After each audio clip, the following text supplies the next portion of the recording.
And here is the Writer's Almanac for Tuesday. It's the 10th of March, 2020. 1876 on this day, Alexander Graham Bell made the first successful telephone call using a liquid transmitter, a diaphragm that caused a needle to vibrate in water, speaking to his assistant, Thomas Watson, who was in the next room. Alexander Graham Bell, who thought that when you answered the telephone, you shouldn't say hello, you should say ahoy. He also thought that instead of saying goodbye, you should say, that is all.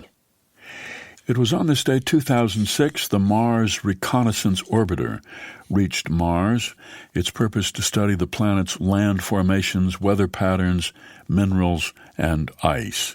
Mars, longtime subject of fascination for authors, Ray Bradbury, C.S. Lewis, Edgar Rice Burroughs, Kim Stanley Robinson, Robert A. Heinlein all wrote books, many featuring Martians invading Earth.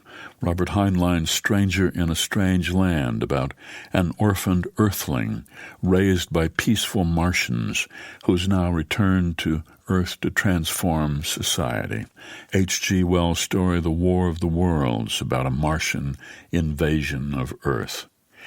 It was on this day, 1948, Zelda Fitzgerald died in the Highland Mental Hospital in Asheville, North Carolina. She'd been locked in a room awaiting electric shock therapy when a fire broke out in the hospital's kitchen. She and 8 other women died, and she was buried next to Scott Fitzgerald in the family plot in Rockville, Maryland, under a tombstone with the last line from The Great Gatsby, "So we beat on boats against the current, borne back ceaselessly into the past."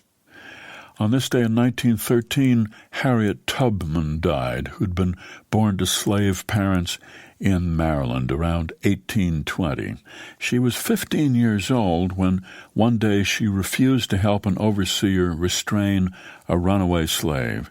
She was hit in the head with a 2-pound weight, left unconscious, suffered from seizures after that, and began to have visions and prophetic dreams, which she viewed as messages from God.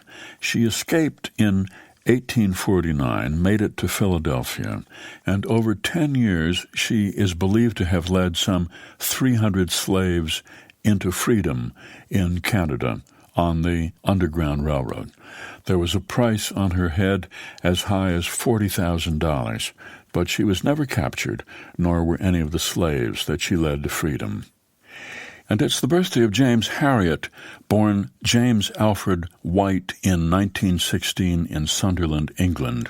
He was a veterinarian in Yorkshire, and when he was 50, he began a series of best-selling books based loosely on the people and animals he'd known in Yorkshire, the first of them entitled All Creatures Great and Small.